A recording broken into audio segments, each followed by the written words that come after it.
All right, welcome. Thank you. I'm your host, Kamil Sarji with Gold Door Realty. Today we have Dave. Dave Lubelczyk, or just Dave. And what do you do, Dave? So I work with people to stop saying someday and start living the life they want to live, usually through building their own business.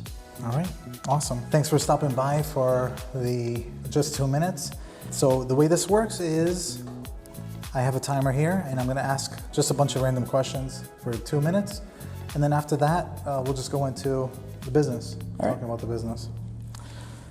Okay.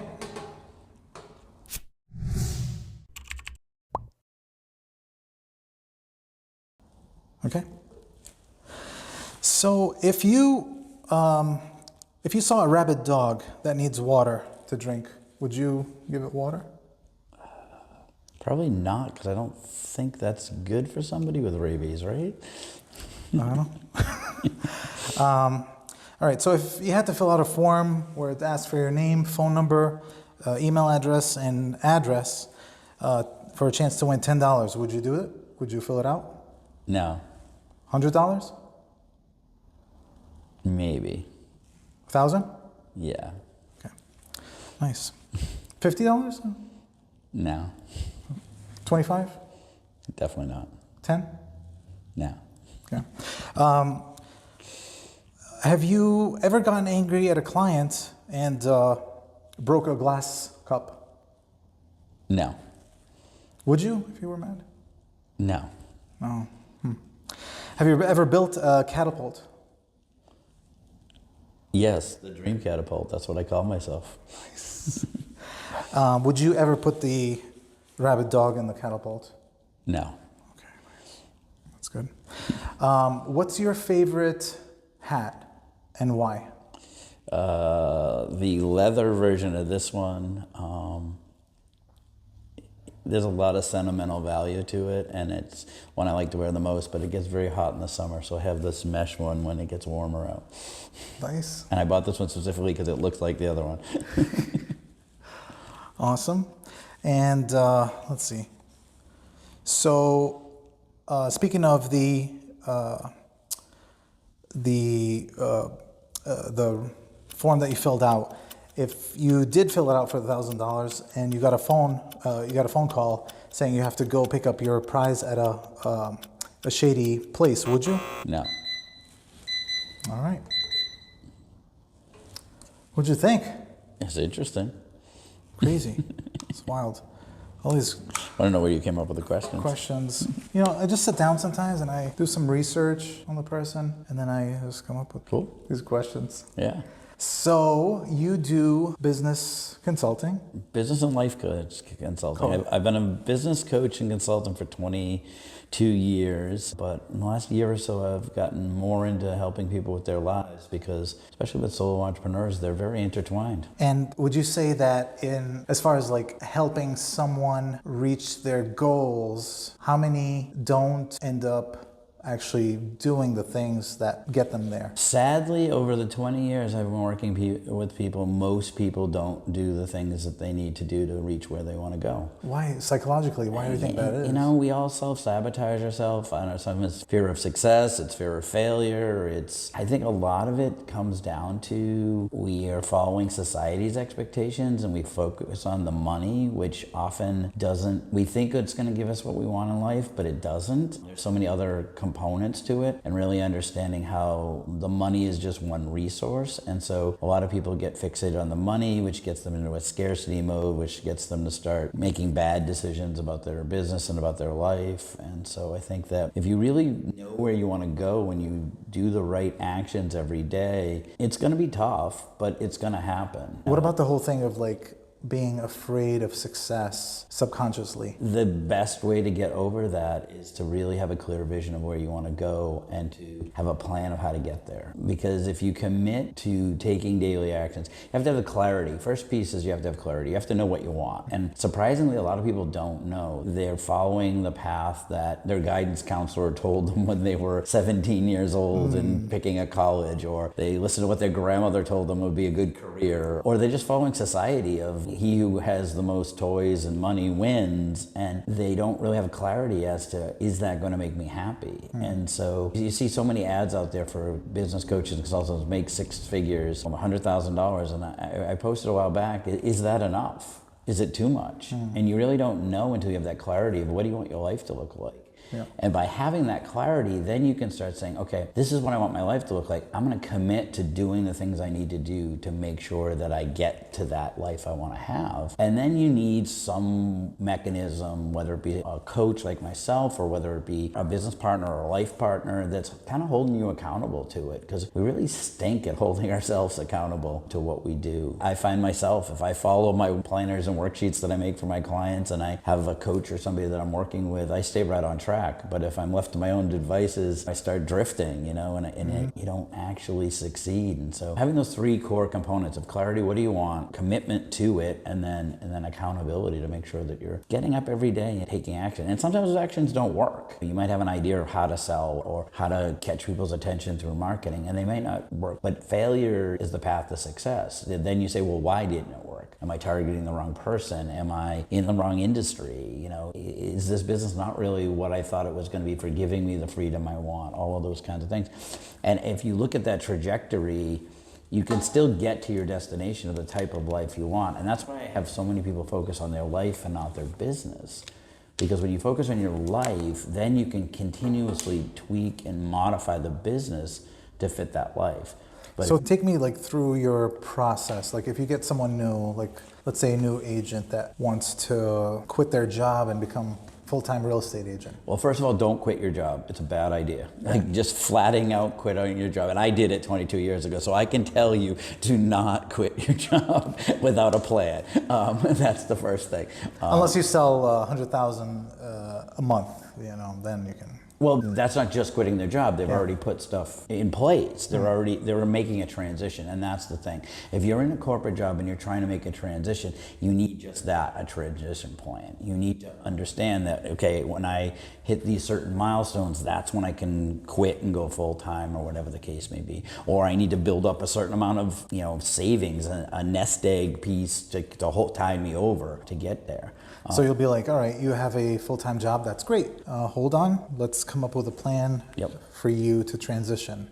Or to switch. I've had some clients that have switched to a lesser career, something that still brings in money, but gives them the freedom to build, a real estate agent business or to build that restaurant that they want to open or whatever the case may be. So it doesn't necessarily have to be stay in the job you were in, but it may be some kind of transition plan. And that's really, and it's custom to everybody. There's a lot of people out there that are like, here's my recipe for success. And what I found is that it works for a few people, but not a lot of people. Have you had, I'm just doing a random, have you ever had a person who's like, I want to be a ballerina so bad, and I want to quit my day job, and you help them become a ballerina, and as they're going through it, they're like, geez, my toes hurt, and this is so abusive, I don't want to do this anymore, and they find another path. Have you ever ran into that? I found a client, I didn't help her to make the first, she worked with ballerina? Somebody, she wasn't a ballerina, she was actually wanted to do property management, or that's what she thought she wanted. And she worked with a person to get out of her corporate job, and she bought a property management franchise. And she was 4 months into it and hated it. Property management is not right. fun. Well, here's the kicker. She wanted to have her nights and weekends free. She wanted to work 4 days a week. You don't get into property management. But for whatever reason, her and the consultant that worked with her said that this was the best thing for her. So as far as property management, for a landlord or owner, the worst thing to get is a phone call middle of the night. Pipes are burst, so that's why they hire a property manager to take that stress. Exactly. So this person I just actually helped transition back into, and she's actually in the process of interviewing for a few jobs right now, but she's transitioning back into corporate, and she may stay there, she may do something down the line, but she made a lot of mistakes over the past 3 or 4 years, and spent a lot of money on a franchise that she had to then sell off, and lost money on it and stuff. So if you don't really know what you want out of life, and I think that was the biggest component of it, is the person that they work with she worked with to find the franchise just asked her things about what she wanted from a business. She didn't ask, what do you want your life to look like? And by not knowing what you wanted your life to look like, she ended up in a business that was 24/7 call. So at what point did you come into this picture? I came in probably about 6 months into owning it. She was already burnt out and frustrated. Oh my God. And she was only open for about a year and a half. And So you come in and you say, yeah, you don't want to do this. well, no, not that way, well, because originally we didn't know that was the problem. She was just like, I'm not making the money I want. I'm doing this, So then it was a marketing issue, and throughout my career, that's always been a lot of what I've done is getting to the root of what's really going on here. And so I think that's the impetus for doing this. Let's figure out what you really want in life. Is when you get to the heart of what you want or what the real issue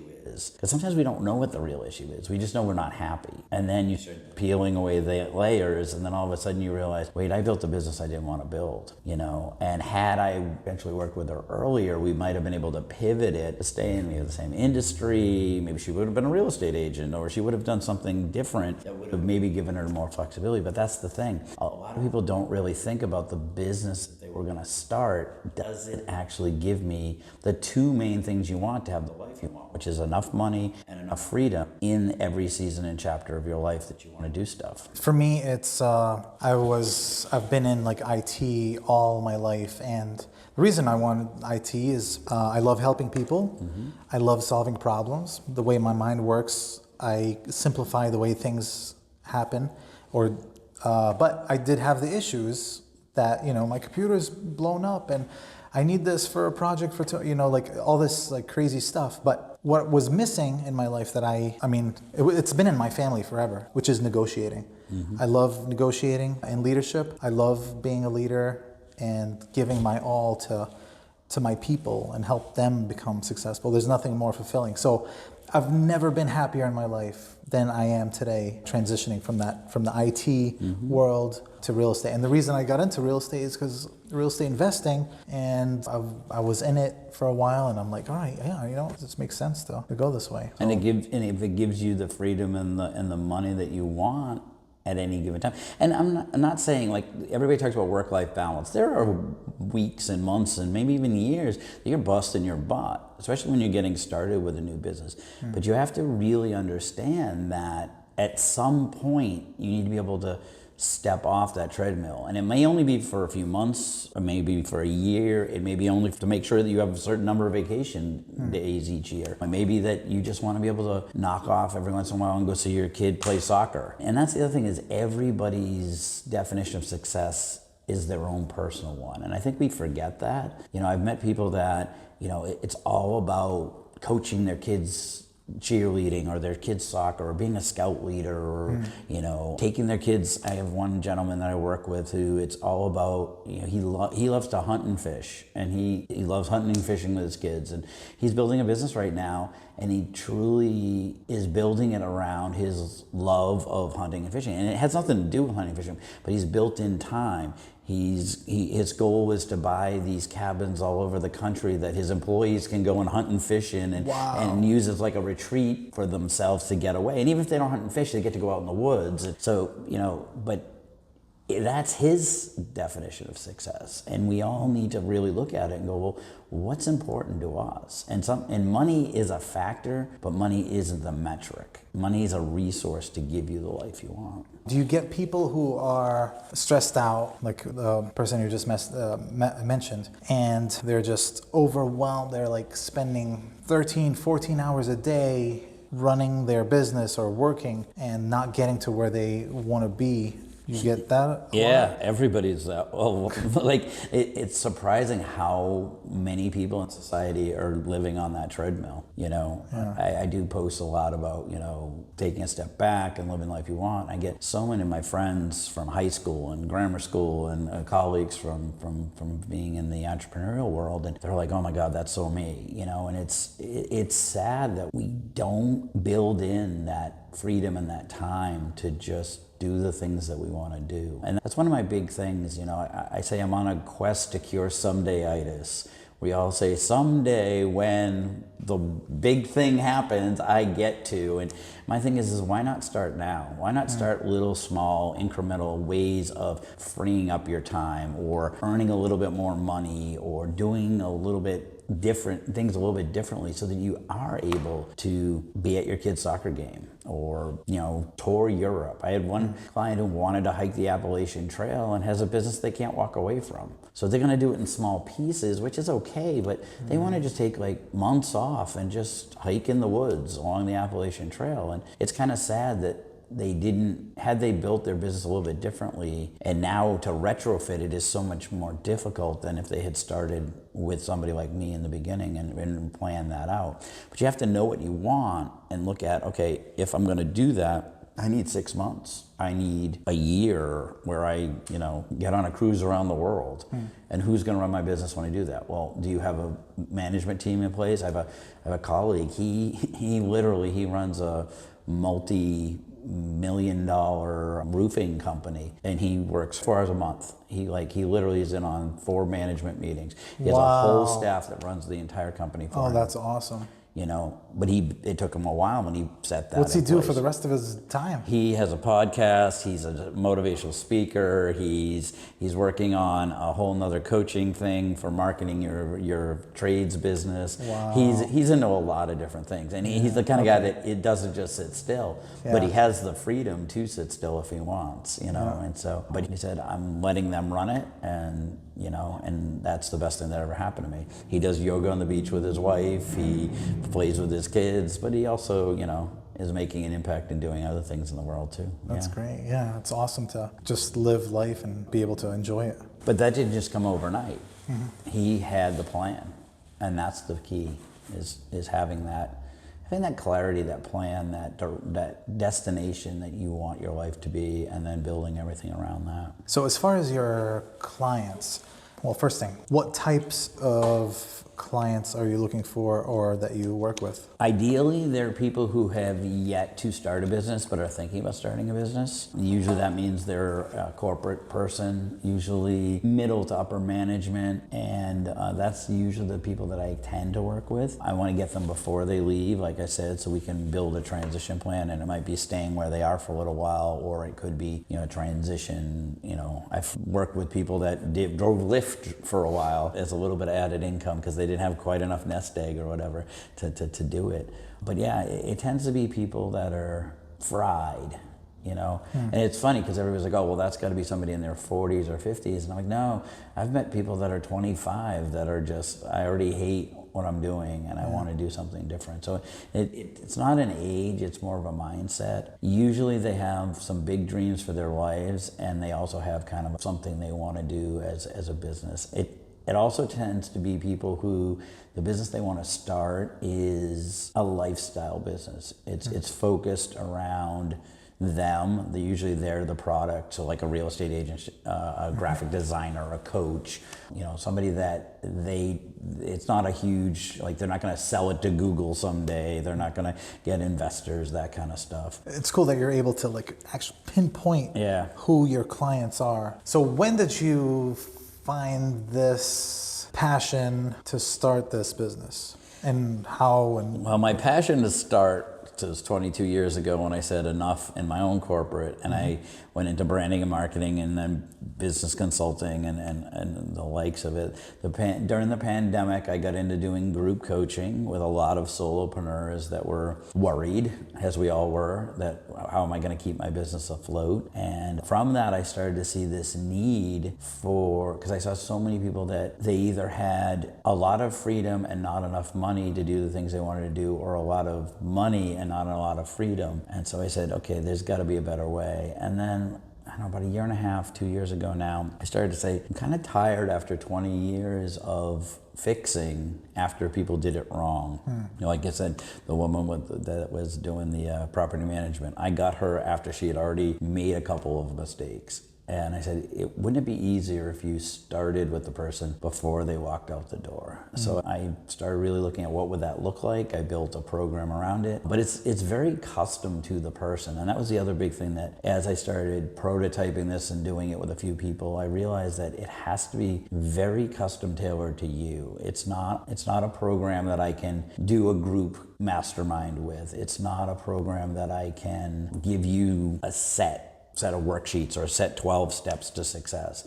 It's very highly personalized, and it's around what you want and how we build what you need. So yeah. Nice. So you found that passion being in there and saying, that's it, there has to be a better way.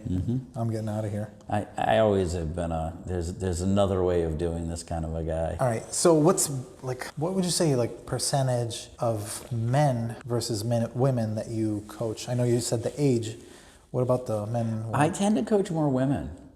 Most of my clients over the years have been women.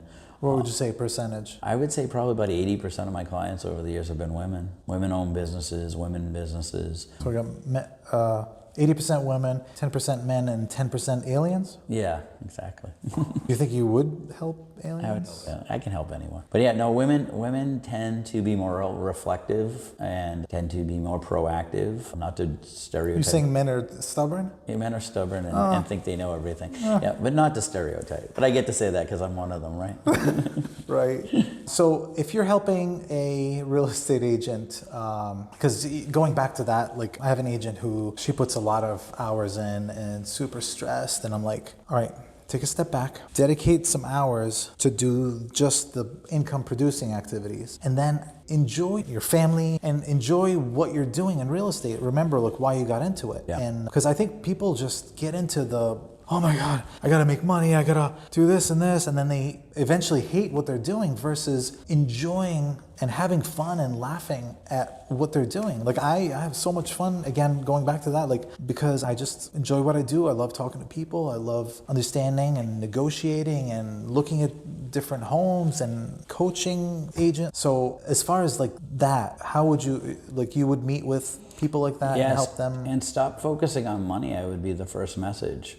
We all need money to live, and you need to understand the resources that you need of freedom and money, but it's just that, understanding it, not getting fixated on it, because when you get so focused on just generating money, that's when you start getting scarcity mindset, you start, getting stressed, to really understand the things that create relationships and create opportunity, and to keep working on those activities. Usually if you create good relationships and you look for opportunities, the money follows. Have you had a client that came in and you started helping, and then you're like, I can't help you, you have to... Yeah, I try to vet them early. I have a couple of exercises that I do with them. I have one that's kind of a free, we just chat and see if they're just of the right mindset. But then I have a couple of preliminary, what I call the launch pad exercises, sort of like NASA. We do some system checks. Where's your mindset on this, and and so I can usually tell whether my program is going to be good for them and whether they're going to, and also to really, is building a life important to them. The big one is if somebody comes in and they're like, I've got $1 million idea, I'm like, I'm not your guy. And I know people who work with people who have $1 million ideas and want to be the next Google or whatever, and I can pass you off to them. But for me, it's really vetting people early on. I've had a few that we parted ways later, but most people, because it's so custom to them, we're building it for what they need. So, as long as they're willing to be committed to it and hold to the accountability. Accountability isn't like a job performance. I always say to people, we all think about, our end of the year review or our quarterly review, and did we do what we did? That's not what accountability is. Accountability is looking at, what was I trying to accomplish this week? Did I, first off, do it? Did I actually make that social media post or make those phone calls or whatever the case may be? But then if you didn't, or if you did and it didn't work, to start asking why. And that's where the real accountability comes in. When do you get to a point where this is your goal, they don't do it? This is your goal, they don't do it. How many times until you say, you know what, maybe? Well, we just keep talking about why. We keep trying to peel back the layers and go, well, Does that happen a lot? Like 4 times, 3, 4, 5? Yeah, it can happen. People just... What's blocking them? It's everything. It's imposter syndrome. It's fear of failure. It's fear of success. It's all those things I said in the beginning. So you got to pull that out. You got to pull that back. And then sometimes what I'll do is I'll call in some of my colleagues who do mindset work. What is the blockage here? Why, I'll refer them on to somebody like Galen Apt who does, envision your success, that kind of stuff. Or, I can't remember what her thing is, but, somebody like that, they'll work on what's the blockage here, and maybe they take a hiatus from working with me and work with somebody like that, So, yeah. Wow, if we were all if all humans were confident, didn't have any blocks, imagine this world. Yeah. Where would we be? Loving planet, you think? Or maybe less wars? More chill. We'll be enjoying life more. Yeah, it's going to take a lot. Yep. We're still idiots. If you know that. Humans are super dumb. All right, cool. So I was asking about the reason why, as far as you letting someone go, not thinking it's a good fit, because they're sitting with you, kind of interviewing you, and you're interviewing them because you're going to work together and it's going to be close. So that's pretty much what's happening. But there's always somebody for them. I have never met somebody that wasn't a good fit for me, but I didn't have someone in my Rolodex that could help. And that's the key. Especially when you're working with people who are coaches and consultants, you need to find the one that's right for you. And the one that's got the program that's going to get you where you want, where your objectives and goals are going to be met by what that person is. So like I said, I don't work with the person that wants to be a millionaire. Will I help somebody earn $1 million if they need to get the life they want? Yeah. But if they're focused on just the dollars, there's other coaches that are much better. Different styles. Yeah, better suited for that. Are you the type that cracks the whip? I'm brutally honest. I wouldn't say crack the whip. Have you made people cry? I have made people cry, yeah. It's deep, man. Cry in both ways. Cry breakthrough cry, happiness cry. That's awesome. That's a great feeling. I mean, not that they're crying, but great feeling because you're like, yes, let it out. Yeah. Find yourself. There's a lot of emotion to what we're doing, and we're so tied to our business, and that's why I focus on the life and the business, because it's all one, and so yeah. Wow, Dave, good stuff, man. We talked about some good things here. Yeah, that's cool. Thanks for having me. What'd you think of the show and I liked whole it. thing? The questions were fun, thought-provoking. Yeah, I'd love to have you back someday. We talk about another topic, but thanks for stopping by. Yeah, it's great. Thanks for having me, man.